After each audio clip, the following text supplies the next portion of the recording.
عدم برداشت اور سختگیری کا جو روٹس ہیں یہ نیروان سے نکلتے ہیں یا اس سے پہلے تو نہیں تھے نظر آتے کہ اسلامی تاریخ کے اندر خارجی اس وقت آئے ہیں؟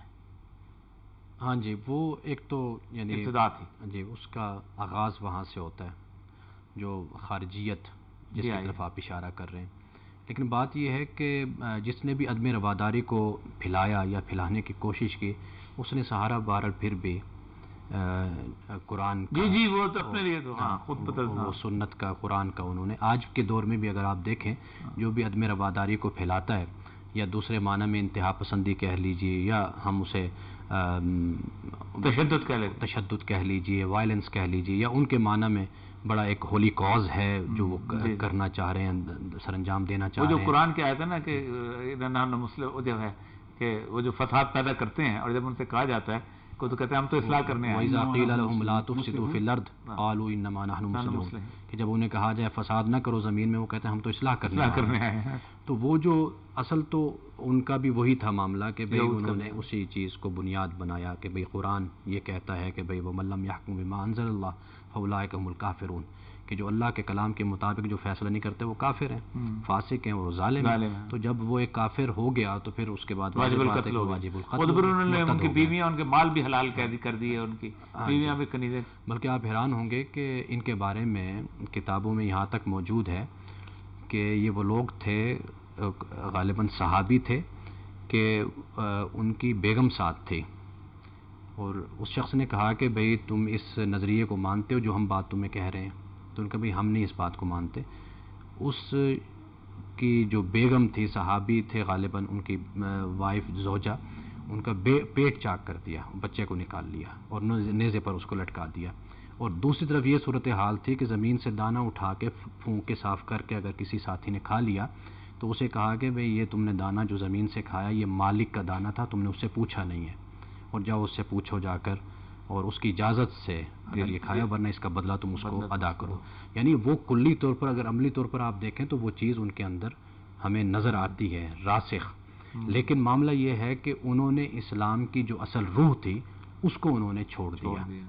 وہ جو وہاں سے جو سلسلہ جس کی طرف آپ نے اشارہ کیا، پھر اس کے بعد بہت سے معاملات ہمیں اسلامی تاریخ میں نظر آتے ہیں. تو معاملہ یہ ہے کہ جس نے بھی اس چیز کو اٹھایا اس نے سہارا جو ان سا ہے وہ کتاب اللہ کے لینے کی اس نے کوشش کی اور وہیں سے سارے دلائل اس نے اکٹھے کیے. اور بدقسمتی ہماری یہی ہے، صرف مسلمانوں کی نہیں بلکہ اگر آپ کرسچینٹی کو دیکھیں گے، جودائزم کو، مذہب یہود کو دیکھیں گے تو اس میں بھی دلائل جو ان سے انہوں نے اپنی کتابوں سے ہی اکٹھے کیے ہیں، دوسرے کی گردن کاٹنے کے لیے، دوسرے کی جان کو ختم کرنے کے لیے اور بستیوں کو برباد کرنے کے لیے. لیکن جب کہ رسول اللہ صلی اللہ علیہ وسلم کی سیرت آپ دیکھ لیجئے کہ آپ صلی اللہ علیہ وسلم نے سب سے پہلے جنگ کے بھی اصول قائم فرمائے. بالکل ٹھیک ہے نا جی. یعنی آپ جنگ کرتے ہیں تو آپ بوڑھوں کو قتل نہ کریں، جو امان مانگیں ان کو بھی آپ قتل نہ کریں، فصلیں تباہ کریں، فصلیں تباہ نہیں کرنی، گھروں کو آپ نے مسمار نہیں کرنا، بچوں پر ہاتھ نہیں اٹھانا، مسئلہ نہیں کرنا، عزتیں نہیں لوٹنی، مسئلہ نہیں کرنا، یعنی بہت کچھ یہ سارا کچھ بیان کیا.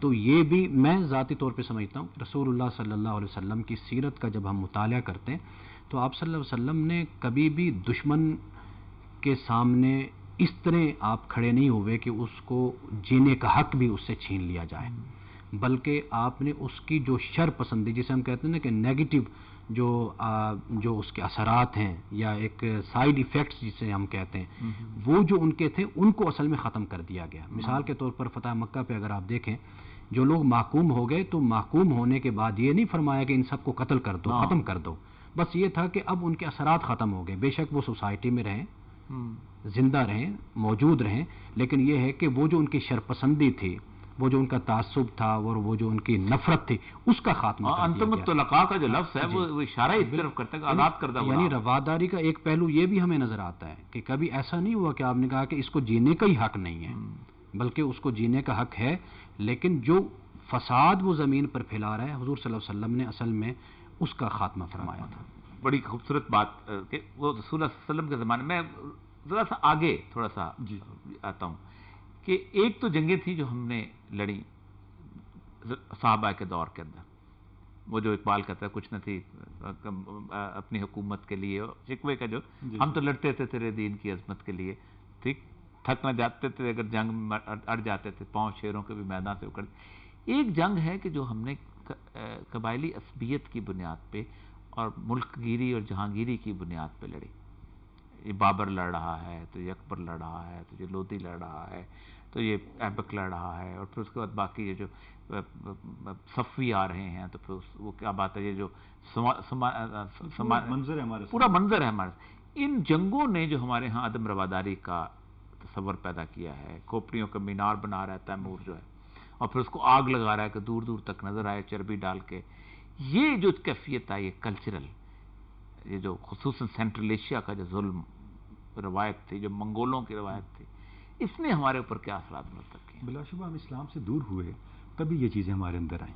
اگر ہم اسلام کی تعلیم کے قریب رہتے، اسلام کا جو قانون جنگ ہے اس کو اگر آپ پیش نظر رکھیں تو اس میں بھی آپ کو انسانی جو ویلیوز ہیں، انسانی احترام ہے، وہ سر فہرست نظر آتا ہے. ابھی ہم فتح مکہ کی بات کر رہے ہیں. آپ دیکھیں جب رسول اللہ صلی اللہ علیہ وسلم فاتح کے طور پہ مکہ میں داخل ہوئے، یہ وہی شہر تھا جہاں سے آپ کو ہجرت کیا گیا. آپ چاہتے تو ان لوگوں کو کوئی بھی سزا دے سکتے تھے، لیکن آپ تصور کریں، عرب کا قوانین جنگ تو بہت سخت تھے. آپ تصور کریں کہ آپ صلی اللہ علیہ وسلم نے وہ تمام امکانات کھلے رکھے جو ان لوگوں کی جان بخشی کے لیے ہو سکتے تھے. مثلا آپ نے فرمایا اس شخص کو کچھ نہ کہا جائے جو ہتھیار پھینک دے، اس شخص کو کچھ نہ کہا جائے جو کعبے میں داخل ہو جائے، اس شخص کو کچھ نہ کہا جائے جو اپنے گھر کا دروازہ بند کر لے، اس شخص کو کچھ نہ کہا جائے جو ابو سفیان کے گھر چلا جائے، اس شخص کو کچھ نہ کہا جائے جو حکیم ابن حزام کے گھر چلا جائے، اس شخص کو کچھ نہ کہا جائے جو بچہ ہو، عورت ہو یا زخمی ہو چکا ہو. اب آپ سوچیں اس کے علاوہ امکان ہی کیا بچتا ہے کسی کی جان بخشی کا؟ بالکل. اچھا اس شخص کو کچھ نہ کہا جائے جو بھاگ جائے. ہاں بھاگ جائے. یعنی کہ وہ تمام امکانات جو کسی کی جان بخشی کے لیے ممکن ہو سکتے تھے آپ نے کھلے کر دیے. نتیجہ کیا نکلا کہ وہی سوسائٹی جو آپ کے مخالف تھی وہ آپ کے سامنے سرنگوں ہو گئی. تو اسلام کیا چاہتا ہے؟ اسلام بنیادی طور پہ جو نفس انسانیت ہے اس کی تکریم کی بات کرتا ہے. یہاں پر جو کچھ ہوتا رہا تو اس کے پیچھے تو آپ کو دین کی تو کوئی چیز نظر نہیں آئے گی نا. مسئلہ یہ ہے ایک ہے مسلمان، ایک ہے اسلام. یہ دو مختلف چیزیں ہیں. ہمیں ایک فرق کبھی بھی نہیں بھولنا چاہیے. دنیا کی ہر تہذیب وہ ہے جو وہ لوگ کرتے ہیں. انگریزی تہذیب وہ جو انگریز کرتے ہیں، جرمن تہذیب وہ جو جرمن کرتے ہیں. اسلامی تہذیب وہ قطعاً نہیں جو مسلمان کرتے ہیں.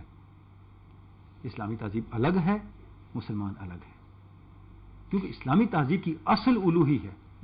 لہٰذا ہمیں یہاں پہ فرق کرنا ہوگا. ہم یہاں چونکہ اس معیار سے سوچ رہے ہوتے ہیں، لہٰذا یہاں کنفیوژن پیدا ہوتی ہے. مسلمان جو کام کرتے ہیں وہ اسلامی تہذیب کے کھاتے میں قطعاً نہیں جائے گا. اسی تو علامہ نے خطبہ الہباد کے اینڈ میں بڑی پیاری بات کہی ہے کہ اسلام کی پوری تاریخ کے مطالعے کے بعد میں اس نتیجے پہ پہنچا ہوں کہ اسلام پہ جب بھی نازک وقت آیا ہے اسلام نے مسلمانوں کو بچایا ہے، نٹ وائس ورسا. مسلمانوں نے اسلام کو بچایا. مسئلہ یہ کہ اسلامی تہذیب اور مسلمان دو مختلف چیزیں ہیں. مختلف چیزیں ہیں.